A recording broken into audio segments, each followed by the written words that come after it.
first week of the China Canvas Challenge, we will look at some of the broader issues associated with figuring out whether and how you might take your company into the China market.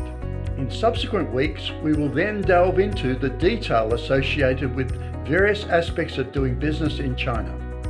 This week, there are 7 questions that we would like you to address. For each topic, we have set out some background, a set of associated interview clips with experts, and an assignment question. Firstly, in order for us to be able to provide you with feedback over the course of the program, it would be very useful if you could let us know a little bit about your company and its products. The next step is to define the problem you are solving for the Chinese customer that others are not solving. To put it more forcefully, why is your product 10 times better at solving a customer problem than current solutions? For instance, as James Raven of Bridestow Lavender Estate points out, Tasmania is becoming a picnic hamper for the world, providing clean, green, premium agricultural products. This not only meets a rapidly growing customer need in China, but it is also likely to be a sustainable position well into the future.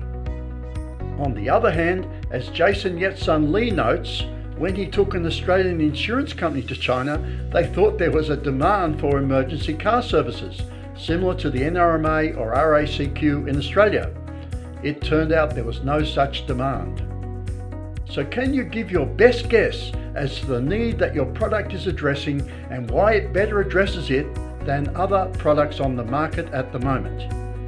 Traditionally, Western brands entering China, particularly in the B2C space, would think of segmenting the market by the overall wealth of a city, with cities being put in a hierarchy of tiers 1 to 7. Similarly, attributes such as the weather and local culture were factored in. These days, a more sophisticated approach is adopted. For instance, as Nicholas Zerstrassen of Belong says, the more sophisticated brands in China these days heavily segment the market by various psychometric and demographic characteristics.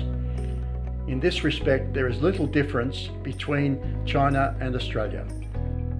However, this can be quite expensive, and a better approach for small companies is often to experiment and iterate.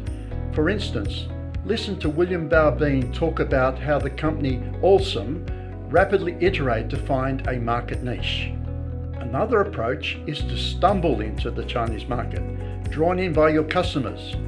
Listen to James Raven talk about how Australia-based Chinese visitors to their farm were the initial source of demand, and how this evolved over time into Greater China, then mainland China tourist demand, and eventually into sales within China. Can you set up a tentative hypothesis as to what your typical Chinese customer would look like and how this may evolve over time? Obviously, we also need to understand the competitive environment for your product in China. As in Australia, a lot of data can be gleaned online, whether in the form of analytical reports through to buying competitive products. A considerable body of market research data is available in English, although often at a price. In addition, locally based Chinese students can also be quite helpful as desk researchers. Please give us some idea as to the size and structure of the China market in your category, including who the typical competitors are. Products and services differ in the degree to which they need to be changed for the Chinese market, and sometimes it takes time for issues to pop up. As James Raven of Bridestone notes, his company has deliberately refrained from modifying their products for the Chinese market, as its brand is a global one which resonates with the Chinese consumer. Nevertheless, some aspects often need to be modified. For instance, as mentioned by Matthew McDougall, one of the brands that China Reach represents needed to change the formulation of their natural oils-based products to reflect the impact of the severe winter conditions in northern China upon their product. Also, listen to Jessica Bragdon from Koala Echo discuss this issue in more detail. Can you give your preliminary thoughts as to how your product might need to be modified, if at all, for the China market? Chinese markets for most items are among the most competitive and fast-moving in the world. Peter Davison, who was until very recently a Shanghai-based venture investor, talks on this point. Australian companies need not only to offer solutions that are demonstrably superior, they also need to have a sustainable competitive edge. William Bao Bin of China Accelerator is of the view that 95% of Australian companies should not try to enter the Chinese market due to the lack of any sustainable advantage. He then goes on to point out in which areas he does see competitive advantage. Nicholas Zerstrassen of Belong also gives similar thoughts. As they note, sustainable competitive advantage often involves cross-border attributes of a product that are difficult to copy. In addition, as William Bao Bin of China Accelerator notes, hyper-niching in the Chinese market can often yield a defensible market position for a foreign competitor. What might be the elements of a competitive strategy in China for your product? Finally, an essential element of attaining product market fit is to test the market. A repeated element of China's success stories, particularly in B2C markets, is to do this early and rapidly. Two approaches to this stand out. The first is to test the market in Australia, to use the Australian-based Chinese diaspora of around 1.2 million people, whether they be recent immigrants or students, as a test market.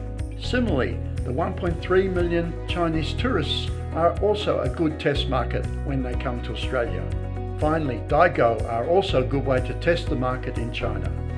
The success of companies such as Bridestow Lavender Estate and many of the brands managed by Matthew McDougall of China Reach is founded upon this type of Australia-based market testing.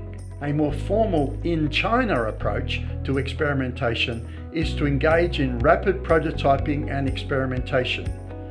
This is the approach adopted by William Bao Bin of China Accelerator from Shanghai.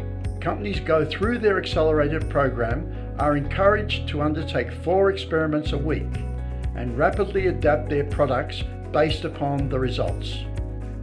So what will be your approach to rapid prototyping and experimentation in the China market? We would encourage you to view the videos on each of these topics, ask us any questions that arise in your mind on the forum, and complete this week's assignment. Remember, the first 50 companies to lodge the assignment each week will be provided with written feedback. Good luck.